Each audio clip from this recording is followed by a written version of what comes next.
Hello, I'm Justin Thomas, and this will be my brief recap and review for ITV's Victoria, Season 2, Episode 4, The Sins of the Father. If you're new to my channel, make sure to like and subscribe. I do weekly recaps and reviews, not just for Victoria, but multiple other series. I am also now on Patreon. Since it actually costs me money to create content, I would just like to get out of the red, and that will allow me to spend more time on the content. And actually, this series is a great example of one I would like to spend more time on. I'd like to actually edit some video for my reviews, but at my current state, I'm unable to do this. So just a few dollars from a few of you guys can make a big difference, not just for me, but also for your viewing pleasure. You can find all the links for my Patreon and other social media accounts in the information below, and that will be enough of my panhandling, I promise. Let's get into this.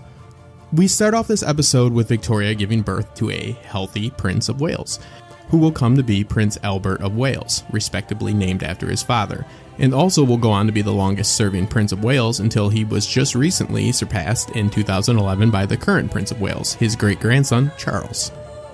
This episode deals with some pretty serious issues, such as postpartum depression, which I'm sure the real Queen Victoria most certainly dealt with to some extent, if not suffered severely from. All we can know for sure is the fact that she had difficulties showing affection for her children and was not a very hands-on mother, which I've covered in detail in some of the past recaps, so I will not dive into again, but I will leave the links to those in the information below.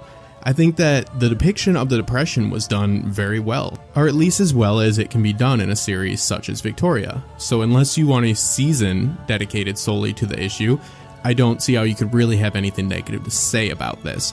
I myself suffer from anxiety and depression, and I absolutely sympathized with Victoria when she was being asked to attend those events and not bring herself to do so. That's sadly a reality for many to this date, and I can't even imagine how much harder it would have been for someone in Victorian times, queen or not.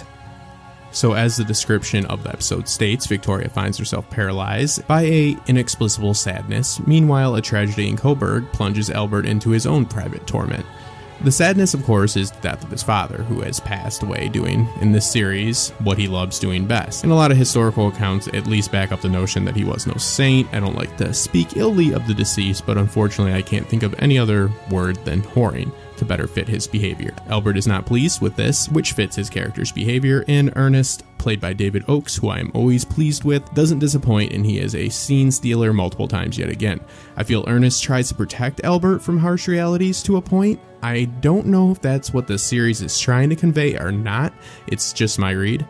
Now, for the bad. I will just say this plainly, since unfortunately I will have to keep this review short.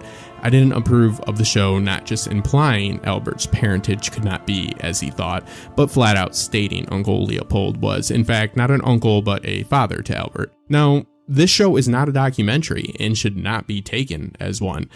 But nonetheless, many shows currently airing and that have aired in the past, such as The Tudors and Borgias, have those who are certainly taking these shows as historical documentaries. And I would encourage and advise those who are more historically inclined that might be listening to lead those who are not away from the practice of getting a history lesson from these shows. They instead should use a series like this as a platform to encourage them to actually do proper research, and that doesn't mean a Wikipedia page either. Also, not letting the show off completely on this one either. I feel they could have navigated this episode narratively in a way that would have kept the parentage questionable for Albert, since in real life, if you do dig deep enough, some documentaries written by some people have brought this up as a possibility, but you do have to dig rather deep to gain this information. And just as Leopold states in the show, no one can prove it to be true, but this also includes himself, so he shouldn't have stated it as a fact. I just feel like they could have achieved the same results they wanted to achieve without further blurring the lines of fantasy and fact. But nonetheless, I don't hate the series for doing it.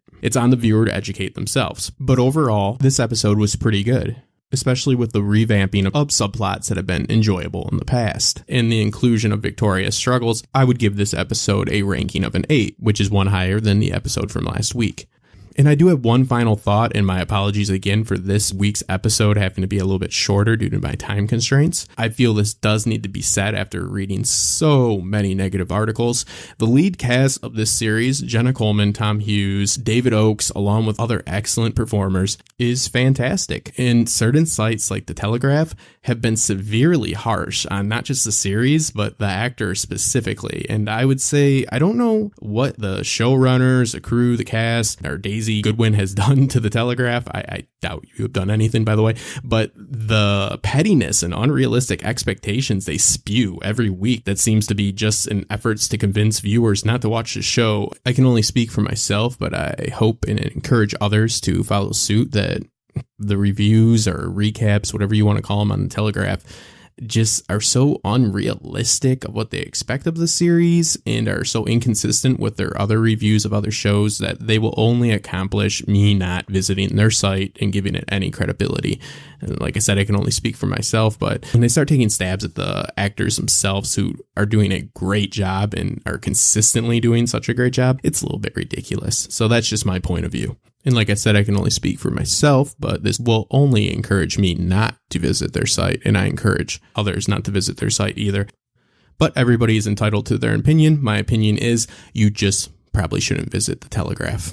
And that is it for this week. I am Justin Thomas. I always enjoy watching the show and talking about it. Again, I apologize for the briefness of this recap and review. Make sure to like and subscribe. And like I said, check out the Patreon. We just put it up, so we're still working on it, but just a few dollars could really make a big difference. I will see you guys next week.